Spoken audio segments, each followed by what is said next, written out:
This is unboxing of a telescope related item. I think it's a diagonal, but let's open and see. Okay, I have removed the package. As you know, we are in the coronavirus lockdown, so I'm trying to be keeping safe everything.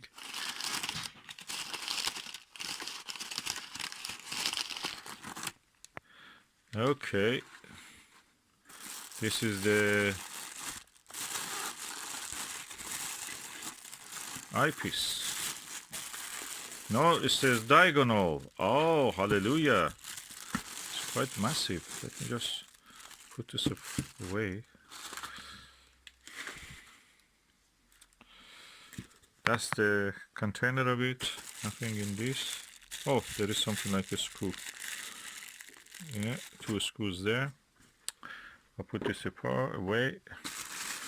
That's a Altair. I can see from here.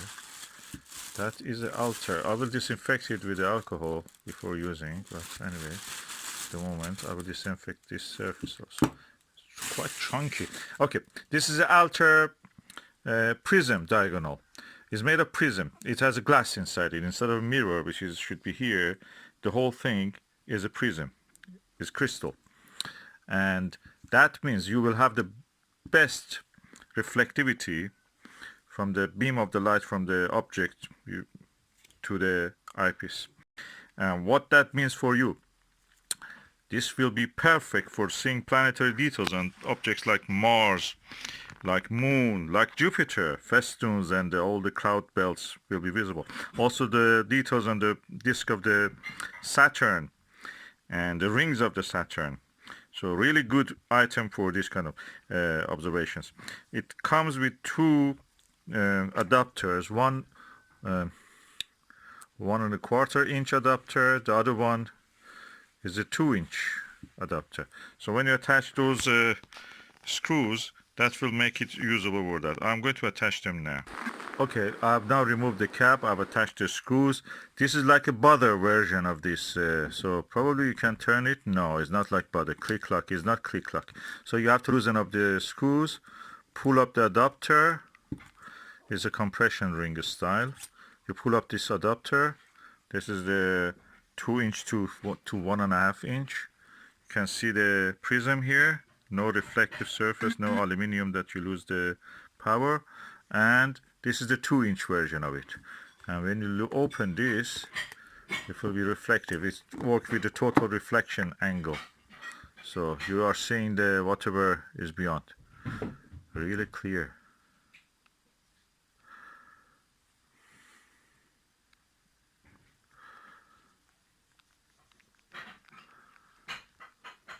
Does it introduce any chromatic aberration? Maybe not. I have to test it in real situations. But so far so good, and really good value. The wholesale value, the retail value of this is around £200, 185, 125, depending on the stock of that the seller has. I bought it from eBay, so cheap, quite cheaper. £60, I think. And it's a good addition to my eyepiece and telescope range, so I can just have a good planetary view with planetary eyepieces that I'm using. So, Altair Prism diagonal. The screw of it will cost you £2 at least if you want to buy that. And the cap, definitely £1, £2, depending on the grid. And this adapter on its own, £5 probably. Okay, I have disinfected it with this cheap perfume that I have, contains alcohol, of course, as you know, eau de cologne. Now I'm going to measure the weight of it. 645. If you have a balancing issue with your telescope, probably it's not for you, but if you don't have, that's good. I mean, is that you cannot use it obviously in the Newtonian. Newtonians don't need this. You need this for Schmidt-Cassegrains, and you need this for refractors. So that's what it will be used for. 647 grams. Altair diagonal prism for perfect for planetary details viewing, and on the moon, of course. Loaded on the Skywatcher Evo Star 72, as you can see here. It has a fine focusing focuser. I'm going now to put an eyepiece into this and just look. I will use the 1¼ inch eyepiece holder first. Okay, I'm using the Celestron 30mm Ultima series fully multi-coated eyepiece. It's a basic eyepiece, very old, but it has a good image, a general big image. Let's look through the eyepiece. I must say this is the brightest image I've seen through any diagonal or eyepiece. It's like using orthoscopic eyepiece compared to a Plusol or any other eyepiece. Orthoscopic, if you know, they are the best eyepieces for clarity and sharpness and the brightness of the image.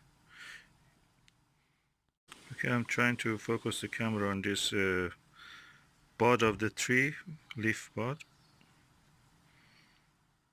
And of course outside is very cloudy, there is not much brightness. The image quality, I was shocked when I looked through this diagonal and eyepiece. It's such a bright image, so much detail visible.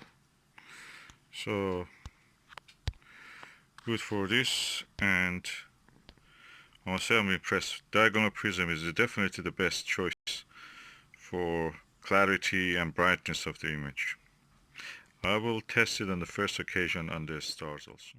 Oh, I found that this Altair diagonal prism is also like butter. It's click lock. You turn it over like this, it's loose. You tighten it up like that, it doesn't come up. So perfect. Oh, I bought it really cheap. That click lock diagonal, mirror diagonal of the butter was costing me £175. And I bought it £60 with everything. This is the Skywatcher Sky Max 150. It's a max set of category telescope. I have a Media LX200 and I looked through it also. That's very optically superb. This max set is as good as that. On this occasion, looking at the Orion Nebula, it is as good or a bit better than the LX200 8-inch. This is 6-inch, of course. With this eyepiece, I can completely see the details in the Orion Nebula trapezium. The details in the trapezium and the Orion Nebula, the wispiness in the nebula itself. It is really good quality. I can compare it with the best optics. I've not used this for a while, so I forgot how it looks. And I was really shocked and impressed looking through this telescope. Fascinating, beautiful optics.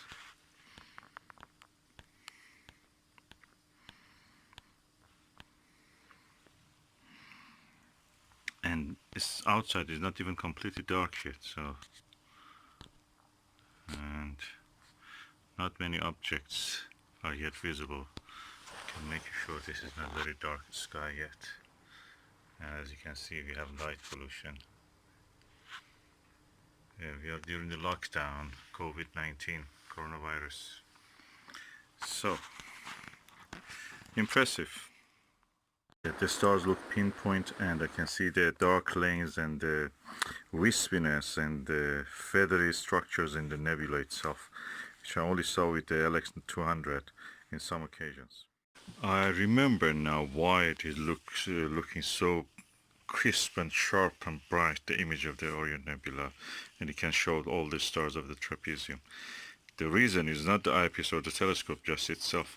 Today I received my Altair diagonal prism. It gives crisp, sharp views of the anything that you are looking details, usually best with the planetary telescopes like Maxitos or refractors. So, and first the Schmidt-Cassegrain. This is superb. I tried it in the daylight and I'm telling you now it's night. nighttime. That's the reason. I don't remember seeing this so crisp. This is because of his Altair diagonal prism.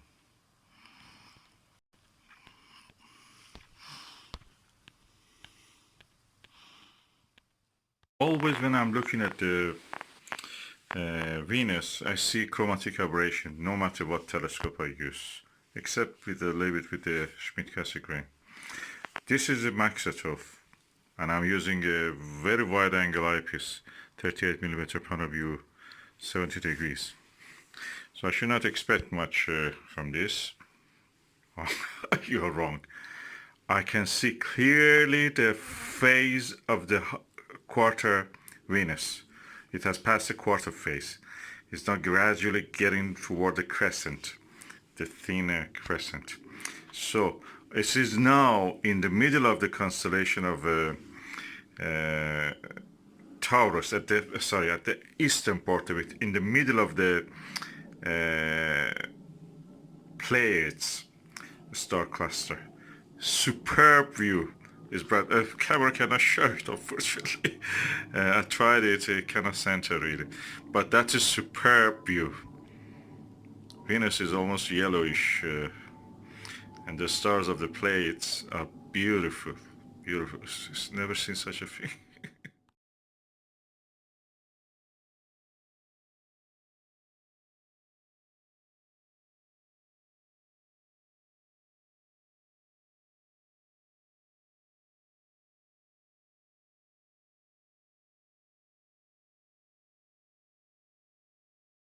I think partly this is because of the Altair star diagonal prism. This is prism, it's not a mirror. Superb quality, image quality is superb. It's £200 usually. You can buy it sometimes at a little bit lower. I got it from eBay for £60. Really good quality. What I see with this with its Altair diagonal prism and this Maxetov Skywatcher Maxetov 156-inch telescope and this 17 millimeter fully multi-coated eyepiece Skywatcher again, is the image of the Venus reminds me of the images that the Pioneer Venus and Magellan spacecraft sent from the orbit of the or when they were bypassing the planet Venus. That's superb quality. You see the intensity near the edge and near the terminator. You see some darkening, and that's the cloud tops. And oh, it's amazing. The permanent storms in the cloud tops. Atmosphere of the Venus.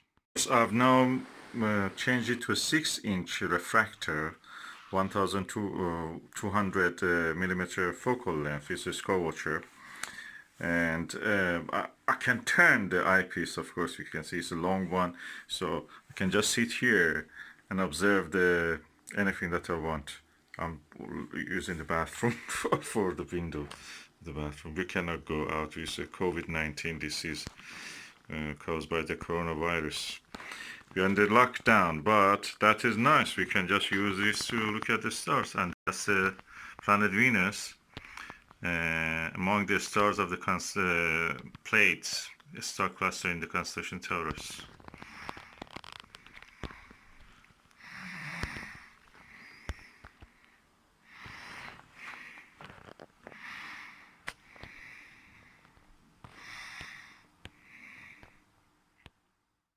Practically, I'm sitting and the eyepiece is facing me. Then the telescope on this Dobsonian mount from the Skywatcher Flex Tube 130 is really balanced. This telescope with the eyepiece and everything is around 10 kilograms with this diagonal also. And I just sit here and can just directly look horizontally. This is the bathroom.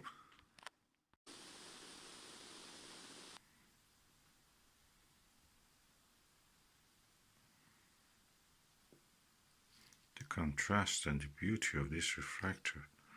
I've not seen anything. It looks like the old paintings of the moon landscape, 19th century ones, engravings. You can see why they draw them like that. These refractors are so contrasty. The image quality is superb.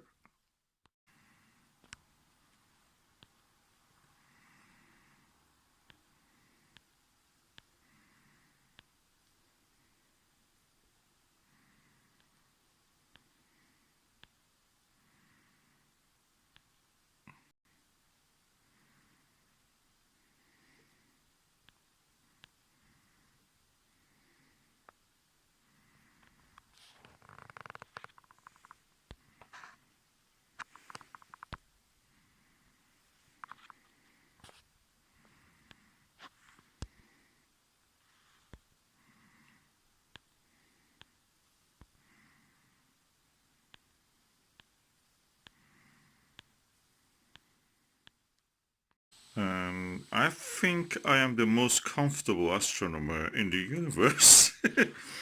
My eyepiece is just in front of my eye. I don't need even to put a stress on my neck. I've turned the eyepiece and the diagonal this way so I can actually, instead of upward, which usually is this way, I've turned it this way. So I'm sitting on this chair in the bathroom. The moon is setting in that direction, as you can see. It's quite low. It didn't matter if it was high because I can just change the position of this. This is a 6-inch refractor. It's a giant.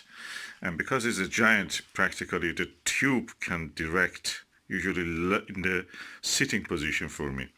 I'm sitting here on a comfortable chair, putting my feet up the bathtub and observing.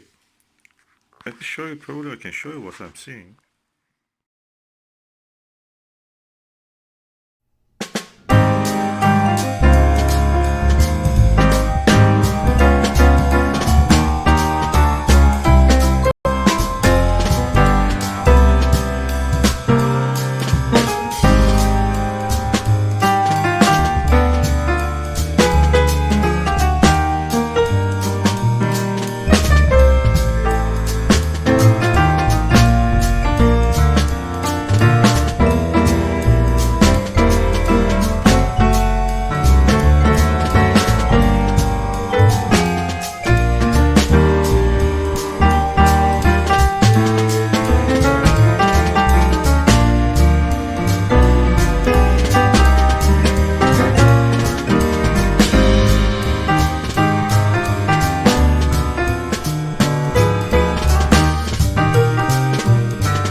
Yeah, although it is daylight, I have changed the setting of the video so it looks darker than what it actually is.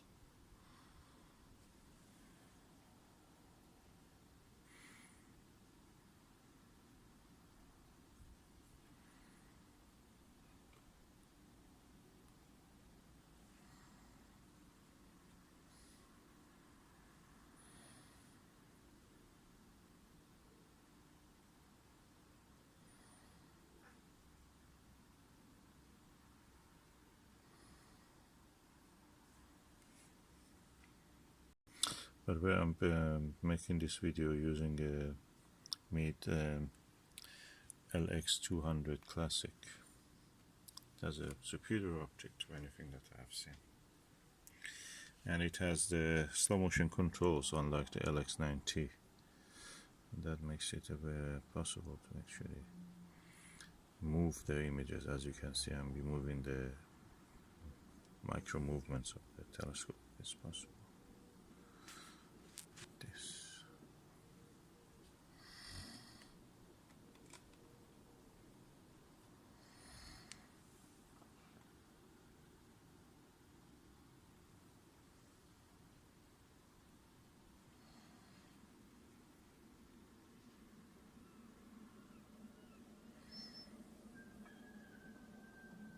Yeah, the cuckoo is singing.